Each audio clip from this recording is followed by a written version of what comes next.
स्वागत है मेरे प्यारे मित्रों। तो जैसा कि अभी हमें इस कहानी का सच्चाई पता चल गया है, खास करके मोरिटेट के बारे में, कि मोरिटेट असल में रूल ने चेस की भलाई के लिए बनाया था। और मोरिटेट एक ऐसा मशीन है जो वर्चुअल वर्ल्ड को क्रिएट कर सकता है, बिल्कुल किसी वीडियो गेम की तरह। पर ये इससे थोड़ा अलग है क्योंकि मोरिटेट का वर्चुअल वर्ल्ड रूल ने रियल वर्ल्ड की तरह डिजाइन किया है। और इसका लिमिटेशन कह लो या फिर एरर यह है कि अगर किसी प्लेयर का दिमाग इस वर्चुअल वर्ल्ड के अंदर जाता है तो वो प्लेयर अपनी रियल वर्ल्ड को भूल जाता है। और अभी कहानी फ्लैशबैक में चलने वाला है, जहां हमें पता चलेगा कि ऐसा क्या हुआ था कि जो मोरिटेट रूल ने चेस की भलाई के लिए बनाया था, रूल ने उसी मोरिटेट के वर्चुअल वर्ल्ड में चेस के दिमाग को अपने साथ कैद कर लिया था। रूल ने चेस से किस बात का बदला लिया? तो फिर चेस और रूल की कहानी शुरू होती है उन दोनों की बचपन की फ्लैशबैक से, जहां हमने देखा था चेस और रूल के बीच दोस्ती हो चुका है। और ऐसे ही रूल चेस के घर में उसका इंतजार करते हुए बैठे बैठे ही सो जाता है। तब चेस आकर अपनी एक्सपेंसिव कैमरा से रूल का सोते हुए ही फोटो खींचने लगता है। क्लिक का आवाज सुनकर रूल जाग जाता है। तब चेस कहता है कि अरे तुम जाग क्यों गए, तुम सोते हुए ही अच्छे लग रहे थे। तब रूल चेस के पास एक एक्सपेंसिव कैमरा देखता है, और ये कैमरा एक्सपेंसिव होने के साथ साथ एक एंटीक कैमरा होता है क्योंकि इसके अंदर रील होता है। तब रूल कहता है कि रूल ने पहली बार इस तरीके का कैमरा देखा है। रूल तब चेस से पूछ रहा होता है कि क्या चेस को फोटोग्राफी में अपना करियर बनाना है, पर फोटोग्राफी में करियर बनाना बहुत ही मुश्किल है। चेस एक हल्की सी मुस्कुराहट के साथ कहता है कि मैंने इस बारे में कुछ भी नहीं सोचा है, मैं तो फोटो बस इसलिए खींच रहा था क्योंकि मुझे ये बात पसंद है कि एक बार फोटो खींच लेने के बाद हम दोबारा उस फोटो को नहीं मिटा सकते। और हाँ, अगर किसी दिन फोटो खराब भी हो जाए तो इस कैमरा के अंदर जो रील है ना, उससे हम दोबारा उसी फोटो को प्रिंट करवा सकते हैं। पर हाँ, इसका दूसरा पहलू भी है कि अगर किसी दिन रील ही खराब हो जाए तो हम दोबारा उसी फोटो को सही नहीं कर सकते, और ना ही दोबारा हम उस फोटो को फिर कभी देख पाएंगे।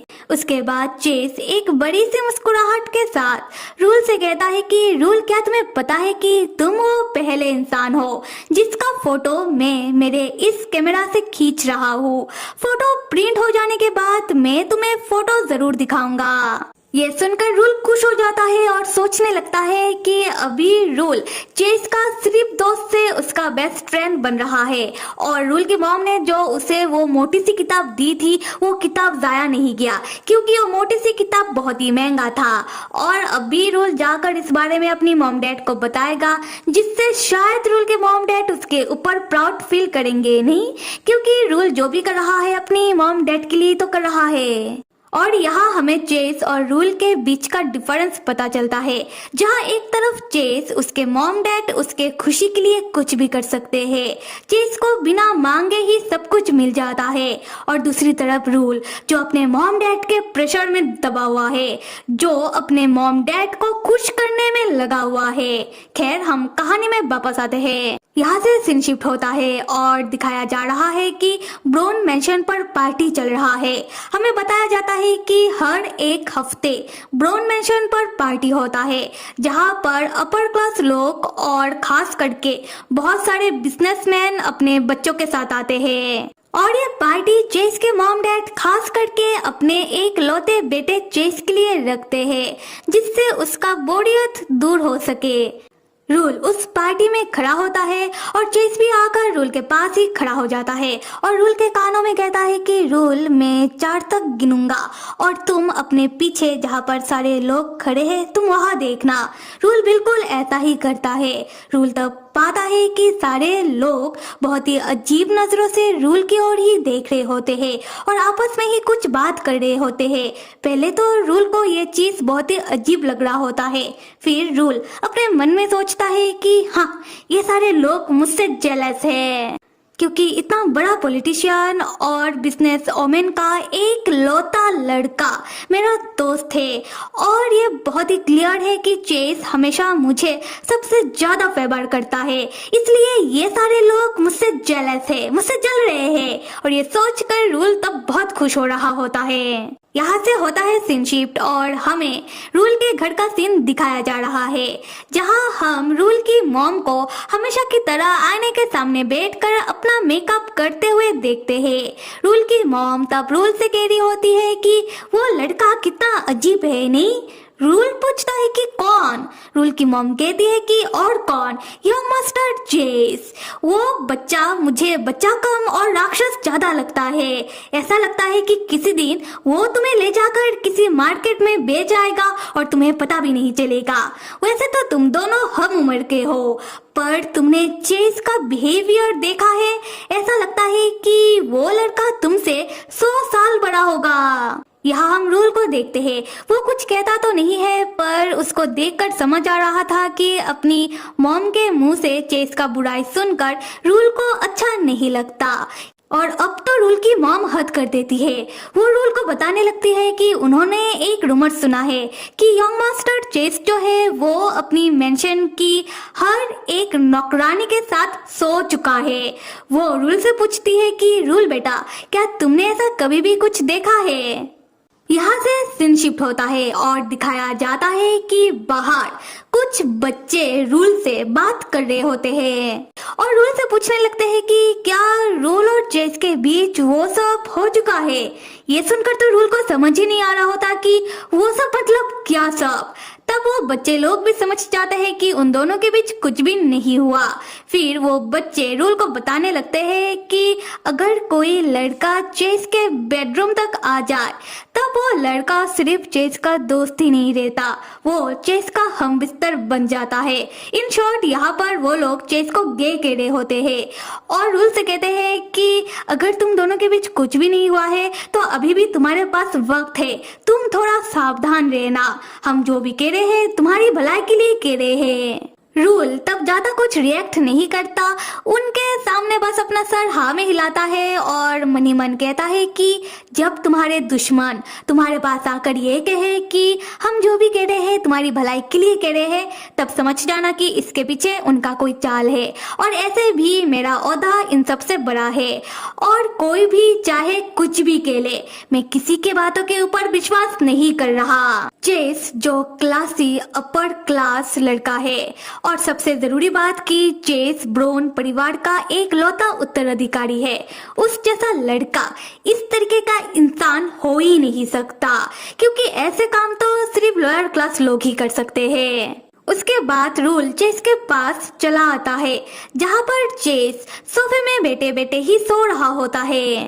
तब रूल देखता है कि एक मेट जिसका ऊपर का शर्ट का बटन खुला हुआ होता है और वो मेट तब चेस के बहुत करीब होती है।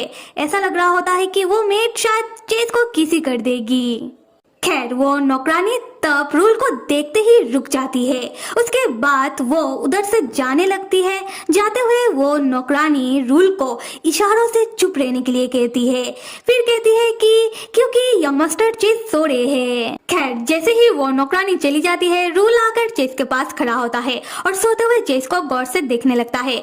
तब रूल के मन में अपनी मॉम की कही हुई बात आने लगती है, जब रूल के मॉम ने कहा था कि चेस अपनी मेंशन की हर एक नौकरानी के साथ सो चुका है, वही वाली बात।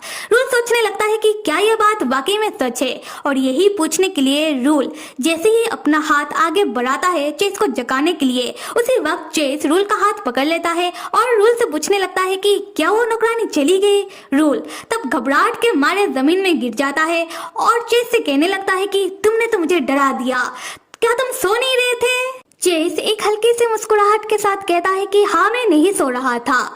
चेस रूल को बताता है कि चेस बस सोने का नाटक कर रहा था, जिससे उस नौकरानी को लगे कि चेस सो चुका है। फिर वो नौकरानी हार मानकर यहाँ से चली जाए। चेस कहता है कि बाद में चेस ऐसा दिखाएगा कि वो नौकरानी जो भी कर रही थी चेस ने कुछ भी नहीं देखा और ना ही चेस को कुछ याद है। और अभी तो रूल ने भी सब कुछ देख लिया है, तो अभी चेस के पास सबूत भी है। तो अभी वो नौकरानी कभी भी किसी गलत इरादे से चेस के पास नहीं आएगी। दूसरी तरफ रूल, जो चेस की बातों को थोड़ा बहुत समझ तो रहा था, फिर भी वो कंफ्यूज था कि यहाँ पर चल क्या रहा है। रूल बहुत ही हिचकिचाते हुए तब चेस को बताने लगता है कि किसी ने रूल से कहा है कि चेस गे है, और उसने रूल से पूछा है कि क्या रूल चेस के साथ सो चुका है। फिर रूल हकलाने लगता है। रूल कहता है कि चेस मैंने किसी के बातों के ऊपर विश्वास नहीं किया। यहाँ मैं एक चीज क्लियर कर दूं कि रूल और चेस के बीच अभी इतना दोस्ती हो चुका है कि रूल कभी कभार चेस को सिर्फ उसके नाम से मतलब चेस कह देता है और चेस को भी इससे कोई परेशानी नहीं होता। खैर, हम चेस को देखते हैं जो रूल के ऊपर हंसते हुए कहता है कि अरे तुम फिर से हकला रहे हो। अच्छा, तुम अभी मुझे एक बात सच सच बताओ कि अभी अभी जो भी चीज तुमने देखा उसके बाद तुम्हारे मन में मेरे लिए शक तो जरूर हुआ होगा कि क्या मैं सच में गे हूँ या फिर स्ट्रेट या फिर कुछ और। हाँ, उसके बाद चेस अपने सोफे से उठकर खड़ा होता है और रूल के बहुत नजदीक चला आता है।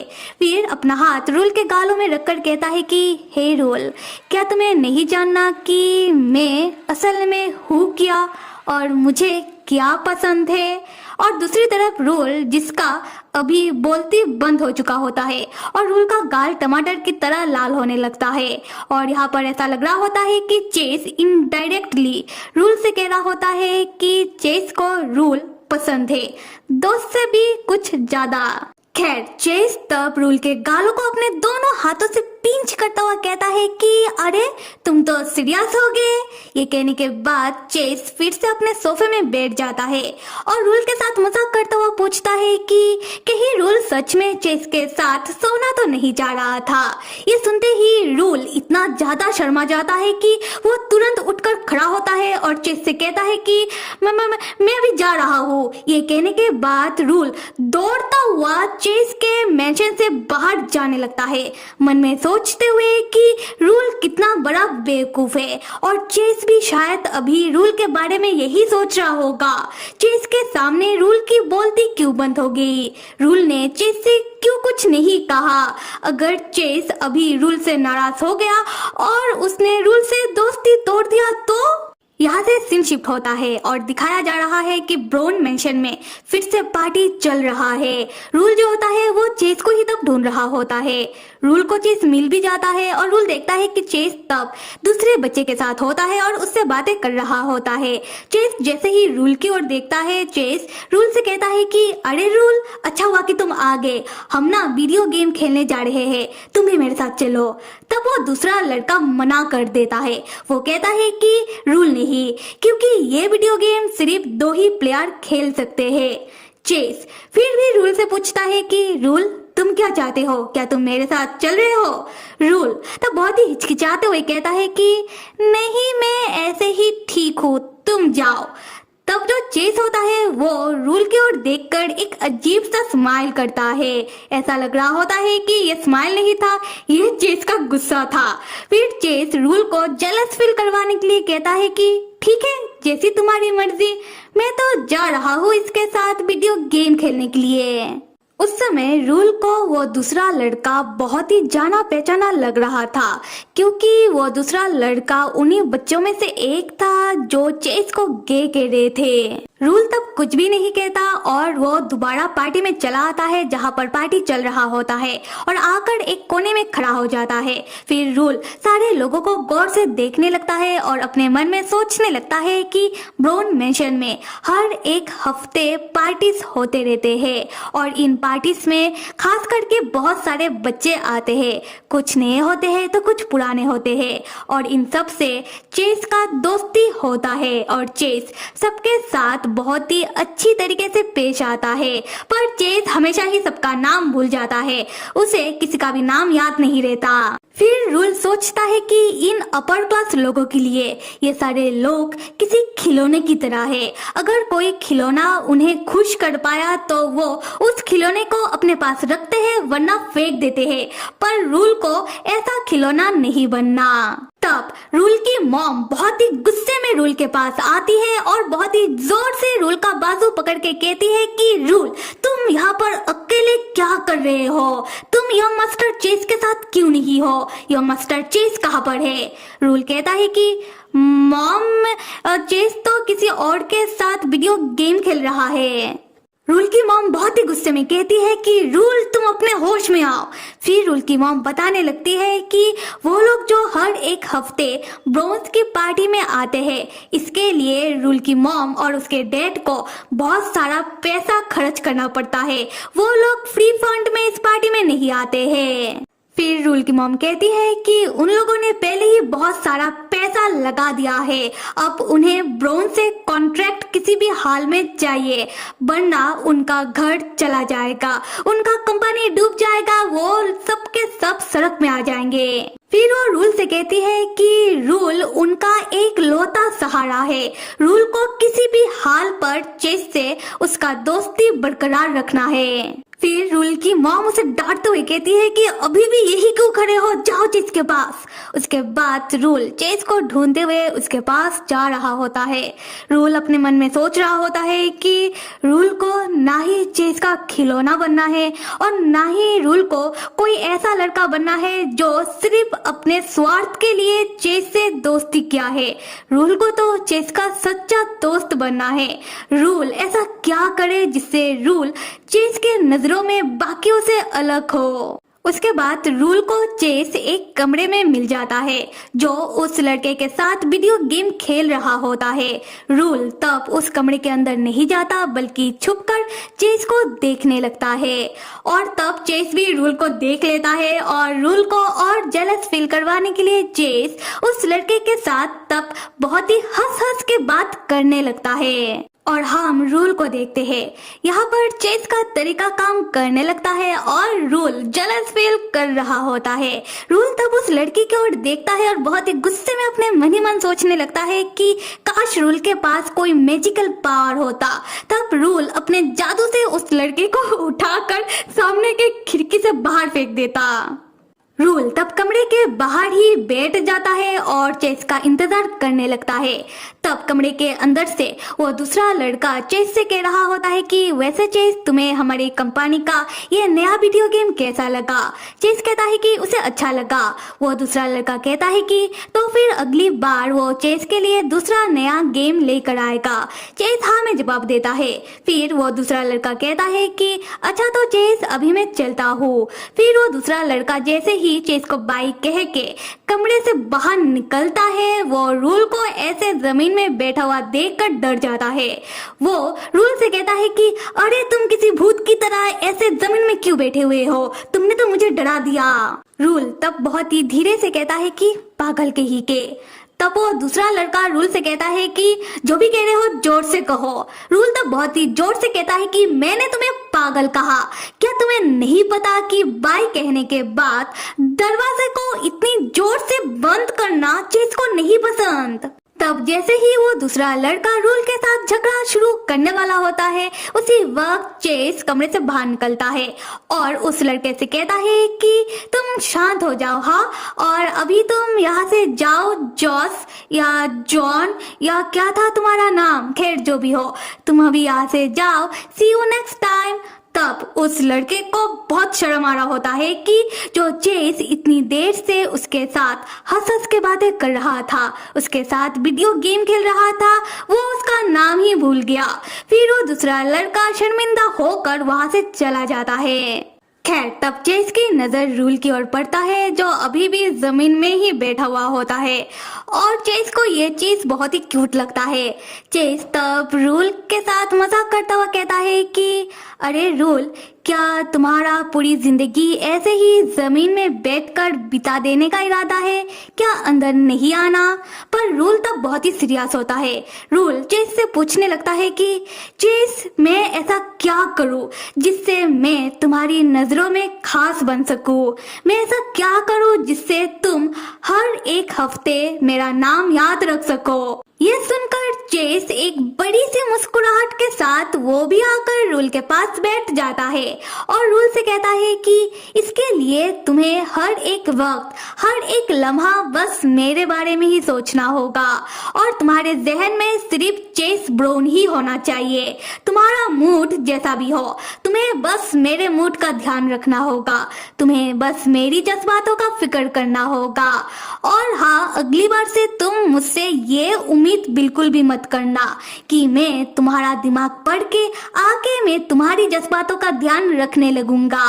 और हाँ, आज तुमने जैसा किया वैसा तुम अगली बार बिल्कुल मत करना। मैं तुमसे जो भी कहूंगा तुम वो मान लेना, समझे? रूल तब हाँ में जवाब देता है और यहाँ पर साफ साफ समझ आ रहा होता है कि जो चेस है वो रूल के प्यार में पड़ चुका है, पर जो रूल है वो अभी भी दोस्ती में ही अटका हुआ है। खैर, हम कहानी में वापस आते हैं। यहाँ से सीन शिफ्ट होता है और रूल का घर दिखाया जा रहा है, जहाँ पहले तो रूल की मॉम ने ही खुद रूल को कहा था कि चेस से दोस्ती करने के लिए, और अब जो वो देख रही है कि उनका बेटा रूल इस दोस्ती को कुछ ज्यादा ही गहराइयों से ले रहा है। तब रूल की मॉम अभी रूल को समझाने लगती है कि देखो बेटा रूल, चेस तुम्हारे साथ जितना भी अच्छा हो जाए वो तुम्हें अपना दोस्त ही क्यों ना मान ले, पर तुम्हें इस बात को कभी नहीं भूलना चाहिए कि चेस सिर्फ चेस नहीं है, वो चेस ब्राउन है। और जो अपर क्लास और अमीर लोग होते हैं ना, वो कभी भी हम जैसे लोगों को अपना बराबर नहीं मानते हैं, तो चेस भी तुम्हें अपना बराबर नहीं मानता है। इस बात को याद रखना, समझे? रूल तब अपनी मॉम को खुश करने के लिए बस एवे ही हाँ कह देता है, पर रूल अपने मन में कहता है कि नहीं मॉम, आप गलत हो, चेस मेरे ऊपर विश्वास करता है और चेस ने मुझसे बेझिझक कहा है कि उसके नजरों में खास होने के लिए मुझे बस उसके बारे में ही सोचना होगा, मुझे उसका ध्यान रखना होगा। अगर चेस मुझे अपना बराबर नहीं मानता तो फिर चेस ये सारी बातें इतना बेझिझक मुझसे क्यों कहता। और उस दिन चेस ने मुझे खुश करने के लिए उस दूसरे लड़के को अपने मेंशन से जाने के लिए कहा। अब मैं चेस के नजरों में बाकी बच्चों की तरह नहीं हूँ, मैं उसके लिए खास हूँ मॉम, पर आप नहीं समझोगी। उसी वक्त ब्राउन मैंशन से पार्टी के लिए इनविटेशन कार्ड रूल के घर में आता है, जो रूल की मॉम लेती है और उस कार्ड को पढ़ने लगती है। रूल की मॉम कहती है कि ये क्या, ब्राउन मैंशन से इतनी जल्दी पार्टी का इनविटेशन कार्ड आ गया, और आज के जमाने में कार्ड को अपने हाथों से कौन लिखता है। ये सुनते ही जो रूल है वो अपनी मॉम के हाथों से उस कार्ड को छीन लेता है। ये देखकर तो रूल की मॉम चौंक जाती है। रूल कहता है कि ये मेरे लिए है। उसके बाद रूल जाकर अपनी अलमारी से अपना बहुत सारा कपड़ा बाहर निकालने लगता है और अपनी मॉम से पूछने लगता है कि मॉम, ब्रोंस की अगली पार्टी में मैं कौन सा ड्रेस पहनूं जिससे आपका बेटा राजकुमारों जैसा लगे। और ये सुनकर तो रूल की मॉम की बोलती बंद हो जाती है। अब आता है ब्राउन मैंशन में फिर से पार्टी वाला दिन, पर उस दिन बहुत तेज बारिश होने लगता है। फिर भी रूल बहुत ही अच्छी तरीके से तैयार श्यार होकर अकेला ही छतरी लेकर बारिश में ब्राउन मैंशन चला आता है। दूसरी तरफ हम चेस को देखते हैं जो अकेला बैठकर किताब पढ़ रहा होता है।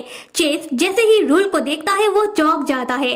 चेस रूल को बताने लगता है कि रूल, तेज बारिश के कारण पार्टी कैंसिल हो चुका है, क्या तुम्हें कैंसिलेशन खत नहीं मिला। रूल बहुत ही हिचकिचाते हुए कहता है कि मिला तो है और बाहर तेज बारिश भी हो रहा है, पर मुझे लगा कि तुम मेरा इंतजार कर रहे होगे। और रूल की इतनी प्यारी बातें सुनकर चेस के मुंह में बड़ा सा मुस्कुराहट आ जाता है। फिर चेस रूल से थोड़ा मजाक करता हुआ कहता है कि अरे रूल, तुम्हें कैसे पता कि मैं तुम्हारा इंतजार कर रहा था? कहीं तुम्हारे पास माइंड रीडिंग का पावर तो नहीं आ गया? उसके बाद चेस रूल को बैठने के लिए कहता है और उसे खुद को तौलिए से साफ करने के लिए कहता है। फिर चेस पूछने लगता है कि रूल, तुम्हारे पास तो छतरी था तो तुम इतना ज्यादा भीग कैसे गए? रूल फिर से हिचकिचाते हुए कहता है कि ऐसा इसलिए क्योंकि बाहर बहुत तेज बारिश हो रहा है और छतरी किसी काम का नहीं आया। चेस कहता है कि अच्छा ठीक है, अब मैं तुम्हें अपना कपड़ा देता हूँ और तुम अभी चेंज कर लो वरना तुम्हें ठंड लग जाएगा। पर रूल तब हकलाते हुए मना करने लगता है कि न न न न नहीं। चेस कहता है क्यों नहीं? रूल कहता है कि ये इसलिए क्योंकि तुम्हारा कपड़ा मुझे फिट नहीं आएगा। चेस कहता है कि अच्छा जी, मुझे बहुत अच्छी तरीके से याद है जब हम दोनों पहली बार मिले थे तुम मुझसे हाइट में नाटे थे और अभी शायद तुम मेरे हाइट के ही होगे। उसके बाद चेस रूल का कंधा पकड़ता है और उसे खड़े होने के लिए कहता है। रूल जैसे ही खड़ा होता है चेस पाता है कि रूल चेस से भी लंबा हो चुका है। ये देखकर चेस कहता है कि जाहिर सी बात है मिस्टर और मिसेस चेस्टर तुम्हारे मॉम डैड दोनों ही हाइट में लंबे हैं और तुम तो उनके ही बेटे हो, तुम भी हाइट में लंबे ही होगे। ये सुनकर रूल मायूस होने लगता है। रूल खामोश हो जाता है। उसे याद आने लगता है कि रूल तो रूल के डैड का बेटा है ही नहीं। फिर रूल चेस का हाथ एक झटके में हटाता है और पीछे की ओर आकर बहुत ही रूडली चेस से कहता है कि मुझे नहीं पता कि कौन लंबा है और कौन नहीं। दूसरी तरफ चेस जो गुस्से में आ जाता है क्योंकि है तो अमीर लड़का, इसलिए उसका ईगो हमेशा उसके आगे रहता है। चेस गुस्से में कहता है कि हाउ डे यू, तुमने मेरा हाथ एक झटके में कैसे हटाया? तुम्हारा हिम्मत कैसे हुआ मुझसे इस तरीके से बात करने की? देखो रूल, मुझे पता है कि तुम अच्छे हो पर तुम्हें ना थोड़ा मैनर्स सीखने की जरूरत है। चेस को गुस्से में देखकर रूल डर जाता है। रूल चेस से माफी मांगने लगता है पर चेस कुछ भी नहीं सुन रहा था। चेस रूल से कहता है कि तुम अपने घर जाओ। फिर चेस अपने ड्राइवर को जोर जोर से बुलाने लगता है रूल को उसके घर छोड़ने के लिए। तब रूल के दिमाग में अपनी मॉम की कही हुई बातें आने लगती है, जहां रूल की मॉम ने उससे कहा था कि रूल उनका एक लौता सहारा है और रूल को किसी भी हाल पर चेस से अपना दोस्ती कायम रखना ही होगा वरना वो सब सड़क में आ जाएंगे। दूसरी तरफ चेस जो रूल से कह रहा होता है कि देखो रूल, आइंदा तुम मुझसे इस टोन में बात मत करना। और एक तरफ रूल जिसको जब उसकी मॉम की कही हुई बातें याद आ रहा होता है, रूल ये सोचकर बहुत ज्यादा डर जाता है और डर के मारे तब रूल कांपने लगता है। और रूल को ऐसे कांपता हुआ देखकर चेस तब थोड़ा शांत होता है और रूल से पूछने लगता है कि रूल तुम ठीक तो हो ना? और उसी वक्त रूल चेस के सामने ऐसे ही कांपता हुआ बेहोश हो जाता है। ये देखकर तो चेस भी घबरा जाता है। चेस तब दौड़कर रूल के पास आता है और उसे जगाने की कोशिश करने लगता है। अगले सीन में हम देखते हैं कि रूल कमरे में बिस्तर पर होता है और रूल को जैसे ही होश आता है रूल अपने आंखों के सामने चेस को बैठा हुआ देखकर वो चौंक कर उठकर बैठ जाता है और हकलाते हुए पूछने लगता है कि चेस क्या हुआ था? चेस कहता है कि डॉक्टर ने तुम्हें चेक किया है, उन्होंने बताया है कि तुमने अपने दिमाग में किसी चीज का कुछ ज्यादा ही प्रेशर ले लिया और इससे तुम डर गए और शौक से बेहोश हो गए। रूल, क्या तुम्हारे साथ ऐसा पहले भी हो चुका है? रूल अपना सर ना में हिलाता है। तब चेस मुस्कुराते हुए पूछता है कि रूल, क्या तुम मेरे गुस्से से डर गए? तब रूल को समझ नहीं आ रहा होता कि वो हाँ कहे या फिर ना कहे। चेस तब रूल की खामोशी को हाँ समझ लेता है। उसके बाद चेस रूल के नजदीक आता है और अपने हाथों से रूल का गाल प्यार से सहलाते हुए कहता है कि रूल, तुम कितने नाजुक हो, तुम कितने भोले हो और पता है तुम्हारा ये भोलापन ही इस दुनिया में तुम्हें सबसे सुंदर बनाता है। तो फिर मेरे प्यारे मित्रों, मैं आप लोगों को फिर से बता देती हूँ कि जब तक चेस और रूल का बचपन का फ्लैशबैक चलेगा हमें तब तक ब्लैक एंड व्हाइट ही देखने को मिलेगा। तो आप लोग देखो और कहानी को सुनने में ज्यादा ध्यान दो और कहानी को आगे देखने के लिए till then stay with me and see you.